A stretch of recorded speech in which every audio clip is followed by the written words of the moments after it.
Hello everyone, welcome to Manas academy. Manas academy की इस video में हम करेंगे 100 प्रश्न सामान्य विज्ञान के। इससे पहले की वीडियो में हमने इसी के 100 प्रश्न पहले कर चुके हैं। वो वीडियो आप देख सकते हैं, लिंक डिस्क्रिप्शन में है। तो आज की वीडियो शुरू करते हैं। तो हमने पहले 100 प्रश्न कर चुके हैं, तो उससे आगे आज शुरू करेंगे। यहाँ पर 110 तक हम कर चुके थे पहले ही, तो आज शुरू करेंगे 111 यानी कि 111 नंबर का प्रश्न। तो सब ये है, श्वेत प्रकाश कितने रंगों के मेल से बना होता है? तो कितने रंगों के मेल से बना होता है? 7 रंगों के मेल से बना होता है। अगला है, किस रंग का तरंग दैर्घ्य अधिकतम होता है? तो तरंग दैर्घ्य किसका सबसे अधिक उत्तम होता है? वो होता है लाल का। ठीक है। अब अगला क्या है? अगला है आपका, सूर्य की किरणों में कितने रंग होते हैं? तो सूर्य की किरणों में कितने रंग होते हैं? यहाँ पे आप देख पा रहे हैं 7 रंग होते हैं।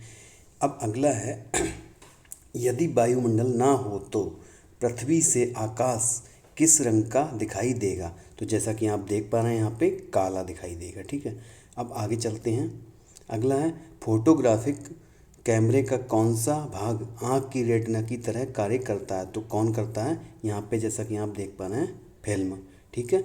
अब आगे चलते हैं। अगला है आपका, कैमरे में किस प्रकार का लेंस उपयोग में लाया जाता है? तो कौन सा लाया जाता है? उत्तल लेंस। अगला है, मानव की आँख वस्तु का प्रतिबिंब किस पर बनाती है? तो किस पर बनाती है? ये प्रश्न बार बार विभिन्न परीक्षाओं में बार बार आते रहते हैं, इन्हीं में से मिल जाता है। तो ये है रेटिना। ठीक है। अगला है, आँख के किस भाग द्वारा आँख में प्रवेश करने वाले प्रकाश की मात्रा नियंत्रित होती है? तो किससे नियंत्रित होती है? आइरिस से नियंत्रित होती है। अब अगला क्या है, नेत्रदान में दाता की आँख के किस हिस्से को प्रतिरोपित किया जाता है? तो किसको किया जाता है प्रतिरोपित? कार्निया को किया जाता है, कार्निया को। अगला है, स्वस्थ नेत्र के लिए स्पष्ट दृष्टि की न्यूनतम दूरी कितनी होनी चाहिए? तो कितनी होनी चाहिए? 25 सेंटीमीटर। 25 सेंटीमीटर। अगला है, यदि कोई व्यक्ति दूर की वस्तुओं को स्पष्ट नहीं देख सकता है तो उसकी दृष्टि में कौन सा दोष होता है? तो इसमें कौन सा हो जाएगा आपका? निकट दृष्टि। ठीक है। अगला है, दूर दृष्टि दोष से पीड़ित व्यक्ति के चश्मे में कौन सा लेंस लगाया जाता है? तो कौन सा लगाया जाता है? उत्तल लेंस। ठीक। अगला है, चश्मा प्रयुक्त करने वाले व्यक्तियों को सूक्ष्मदर्शी का प्रयोग किस प्रकार करना चाहिए? उन्हें चश्मा पहने रहना चाहिए। ठीक। अगला है, एक मनुष्य 1 मीटर से कम दूरी की वस्तु को स्पष्ट नहीं देख सकता है, वह व्यक्ति किस दोष से पीड़ित है? तो कौन सा है आपका? दूरदृष्टि। अब इसमें क्या होता है, दूरदृष्टि अगर है तो दूरदृष्टि में आप समझ लीजिए, दूर की वस्तु स्पष्ट दिखाई देगी। दूरदृष्टि में दूर की वस्तु स्पष्ट दिखाई देगी। ठीक है। दूर दृष्टि में दूर की वस्तु स्पष्ट, और निकट में निकट की वस्तु स्पष्ट दिखाई देगी। ये है इसका। अब आगे अगला देख लेते हैं। अगला क्या है? अगला है आपका, घड़ी साज घड़ी के बारीक पुर्जों को देखने के लिए किसका उपयोग करता है? तो किसका करता है? आवर्धक लेंस का। ठीक। अगला है, दूर की वस्तुओं के निरीक्षण के लिए किस प्रकाशिक यंत्र का उपयोग किया जाता है? किसका किया जाता है? दूरदर्शी का। अगला है, तंतु प्रकाशिक संचार में संकेत किस रूप में प्रवाहित होता है? तो कौन सा है? प्रकाश तरंग। अगला है, कांचों में कौन सा एक परावैंगनी किरणों का विच्छेदन कर सकता है? तो कौन सा हो जाएगा? क्रुक्स कांच। अब अगला, प्रकाश के प्रकारों में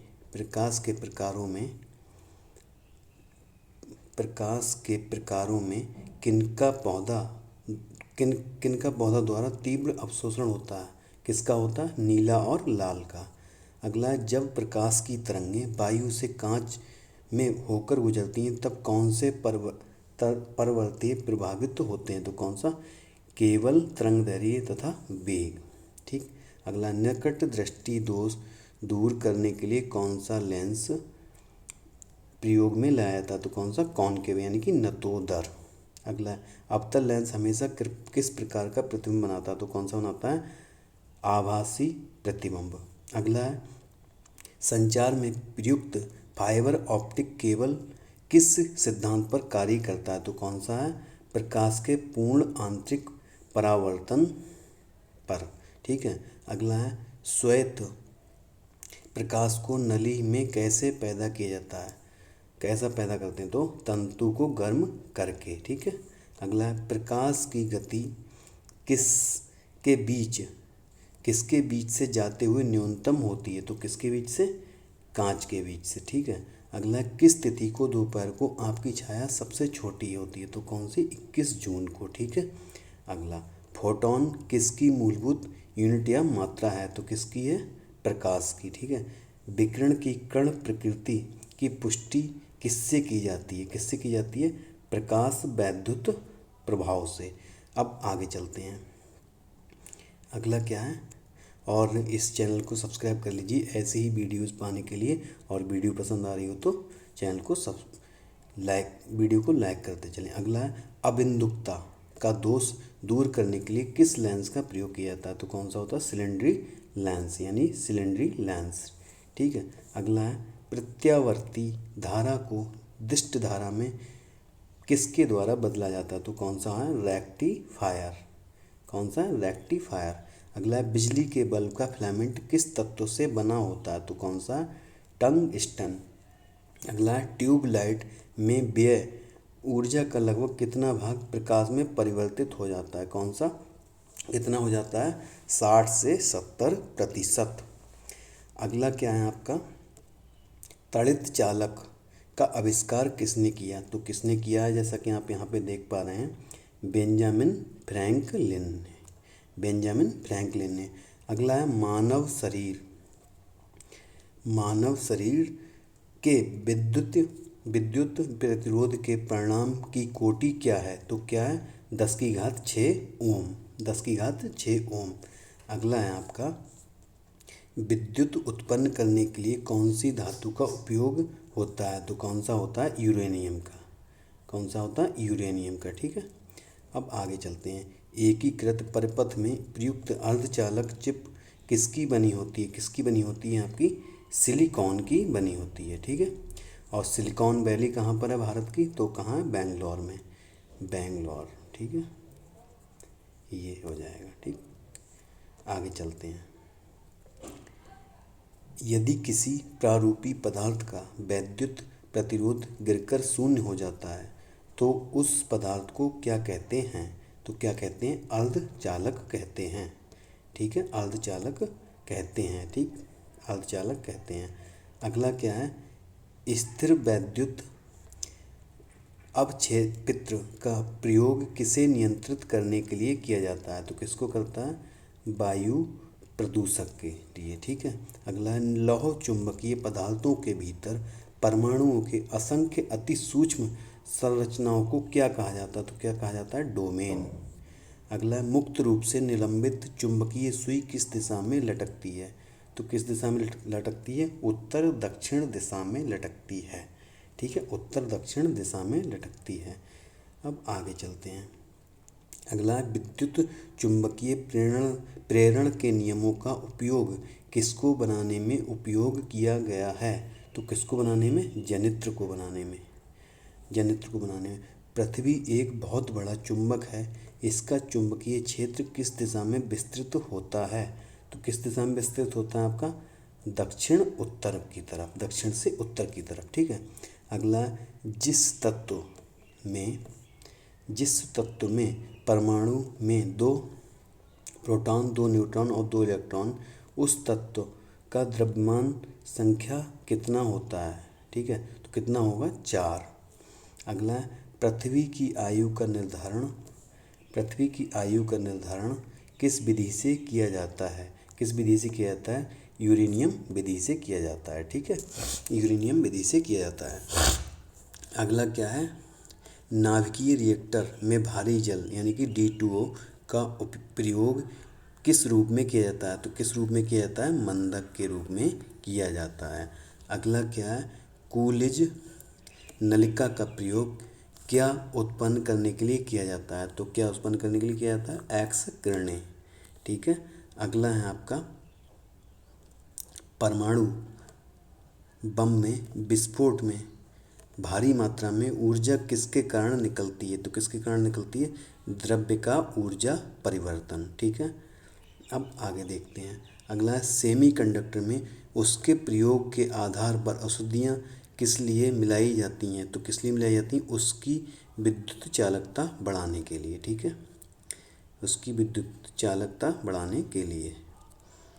अगला है, जब जर्मेनियम जाली में आर्सेनिक परमाणु डाले जाते हैं तो वह क्या बन जाता है? तो वाय सेमीकंडक्टर, वाय सेमीकंडक्टर। अब अगला, विद्युत उत्पन्न करने के लिए कौन सी धातु का उपयोग होता है? तो कौन सा? ये पहले भी आ चुका था, यूरेनियम। ठीक है, यूरेनियम, यूरेनियम।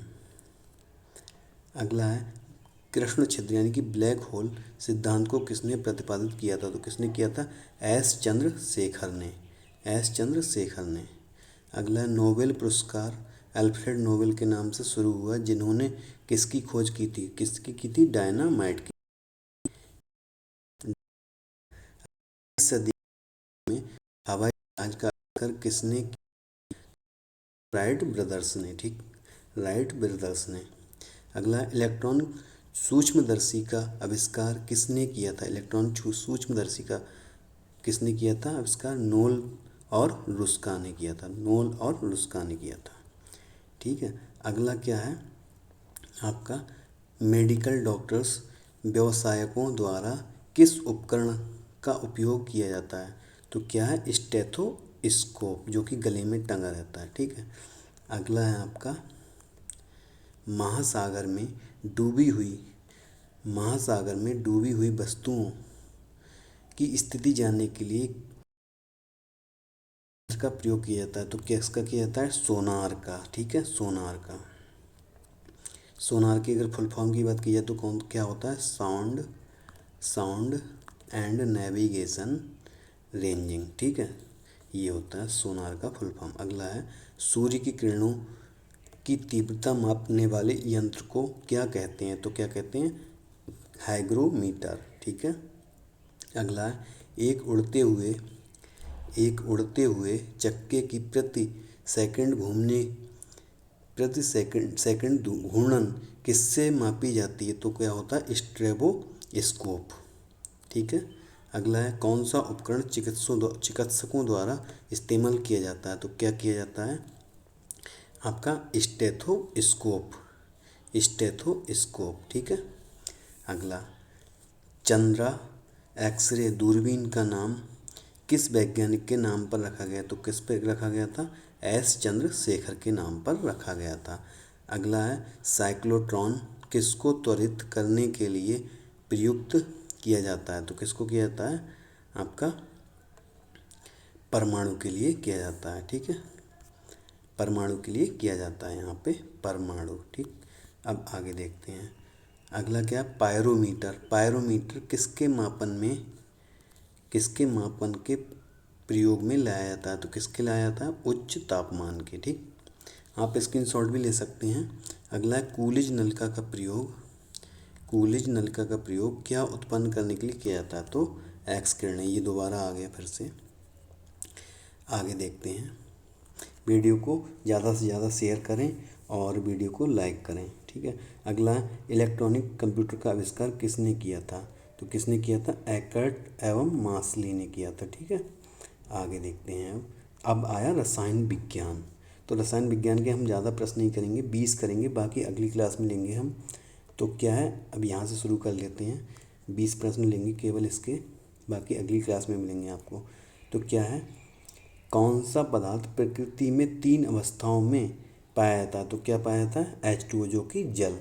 जल आपको बाष्प के रूप में, यानी कि बाष्प मतलब गैस के रूप में मिल जाएगा।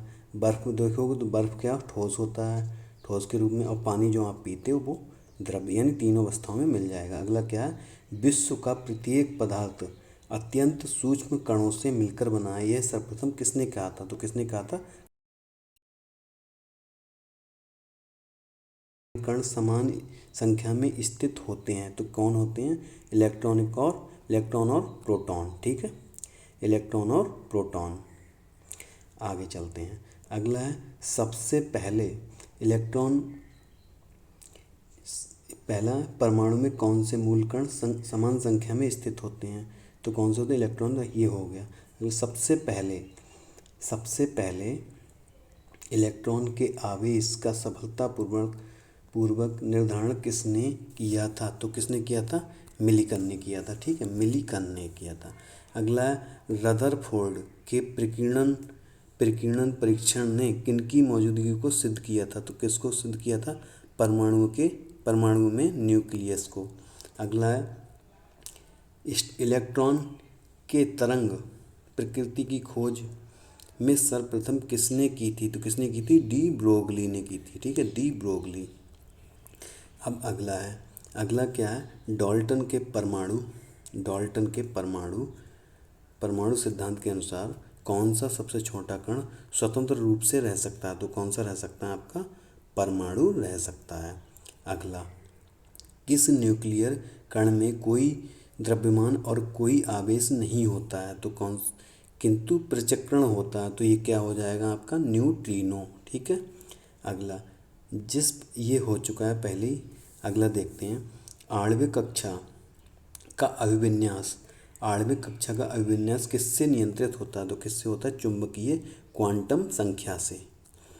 अगला है, एकधा आयनित कार्बन परमाणु के नाभिक में क्या होता है, तो क्या होता है, 6 प्रोटॉन और 6 न्यूट्रॉन होते हैं। ठीक है। अगला, 2 इलेक्ट्रॉन एक ही कक्ष में होते हैं तो उनमें क्या होता है, तो क्या होता है, विपरीत चक्रण होता है, विपरीत चक्रण, जैसा कि आप देख पा रहे हैं। अगला, कार्बन का परमाणु क्रमांक 6 तथा परमाणु भार 12, इसके नाभिक में कितने प्रोटॉन होंगे, तो कितने होंगे, 6 होंगे। ठीक है।